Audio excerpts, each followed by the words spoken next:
In the first drill, this will require the performer to shoot without jumping. The performer will then shoot at 3 close fixed locations and will attempt to make 5 shots within each location. There is minimal to no practice variability within this block practice. This is shown to have the least amount of errors in practice due to lack of variability and contextual interference.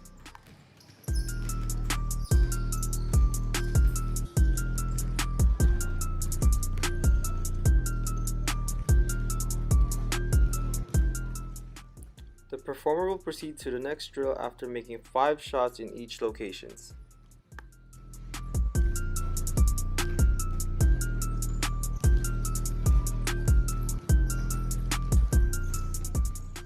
In the second drill, this will require the performer to shoot with jumping.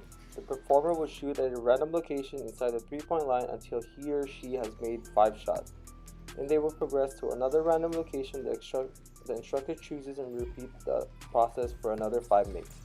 This is done 5 times at 5 different locations chosen by the instructor.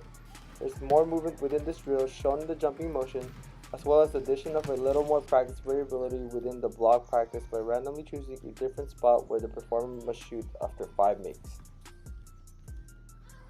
The performer may proceed to the next drill after making 5 shots in each location.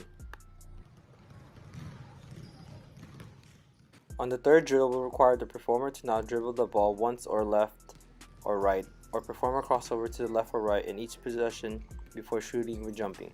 The order of the dribble moves are predetermined by the instructor. The performer will shoot at 5 different fixed locations inside the 3-point line chosen by the instructor.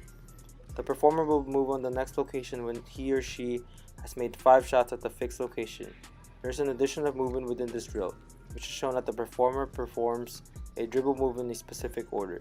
This will add practice variability and contextual interference as it now becomes a serial practice. Again, in this drill, after making 5 shots in each location, the performer may proceed to the next drill. In the fourth drill, this will require the performer to now run, catch the ball, then shoot with jumping. The performer will run around shooting at 2 to 3 fixed locations in order until they have made 5 shots, and then repeat the drill at another different 2 to 3 fixed locations in order for another 5 makes. This process is repeated until they have made 20 shots total. This is still a serial practice having moderate levels of contextual interference. There is also an addition of movement within this drill, which is shown in the performer running around and catching the ball. The performer may proceed to the next drill after making 20 shots total. In the fifth drill, there is a combination of third and fourth drill as it requires the performer to run, then catch the ball at random locations and dribble a random selected skill such as one dribble left or right or a crossover left or right before shooting with jumping. The performer will attempt to make 20 shots total. There is an addition of movement within the drill, which is the running before dribbling a random skill selected.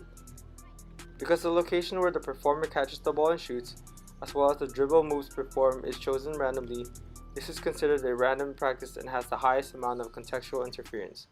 This may lead to a lot of errors during practice, but the more it is practiced, the less amount of errors can occur during competition performance in an actual game. The performer may finish the drill after making 5 shots total.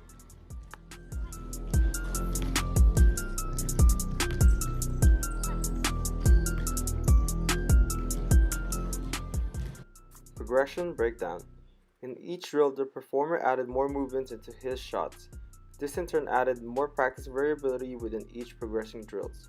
The first 2 drills were block practice, then progressed to a serial practice, and finally random practice to add more contextual interference within the practice.